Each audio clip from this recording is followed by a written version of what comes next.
اس پارے میں 7 صورتیں ہیں۔ سورۃ الزاریات کا بقیہ حصہ، سورۃ الطور، سورۃ النجم، سورۃ القمر، سورۃ الرحمن، سورۃ الواقعہ، سورۃ الحدید، سورۃ الزاریات۔ اس سورت میں 2 باتیں بیان ہوئی ہیں۔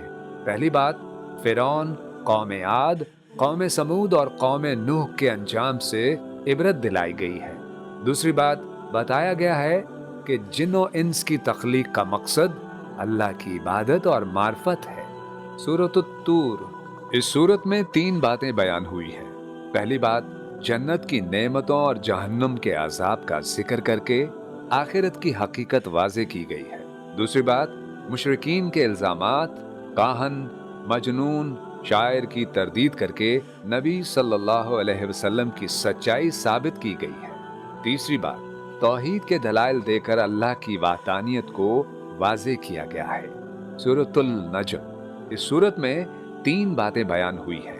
پہلی بات، واقعہ معراج کا ذکر کر کے نبی کریم صلی اللہ علیہ وسلم کی عظمت اور اللہ کی خاص قربت کو بیان کیا گیا ہے۔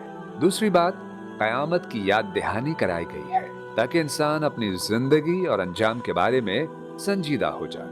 تیسری بات، اللہ تعالیٰ کی قدرت، صفات اور کامل اختیار کو واضح کیا گیا ہے تاکہ انسان صرف اسی پر ایمان مضبوط کرے۔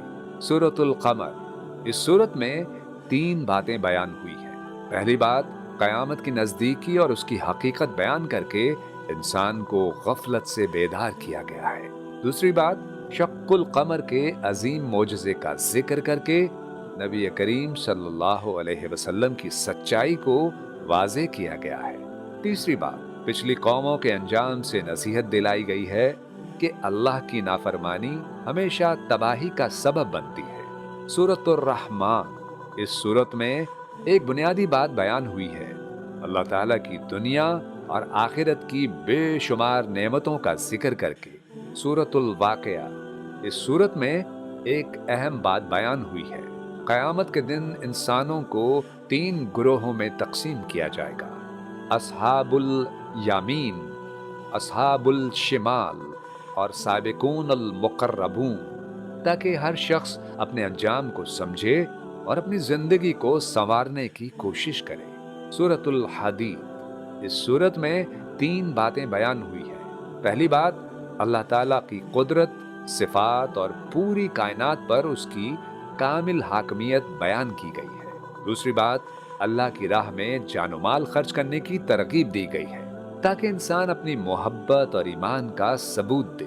تیسری بات، دنیا کی بے ثباتی یاد دلا کر آخرت کی حقیقت کی طرف متوجہ کیا گیا ہے تاکہ انسان اصل زندگی کی تیاری کرے۔ یہ پارہ ہمیں یاد دلاتا ہے کہ انسان کی تخلیق عبادت کے لیے ہے، دنیا عارضی ہے اور اصل کامیابی آخرت کی تیاری میں ہے۔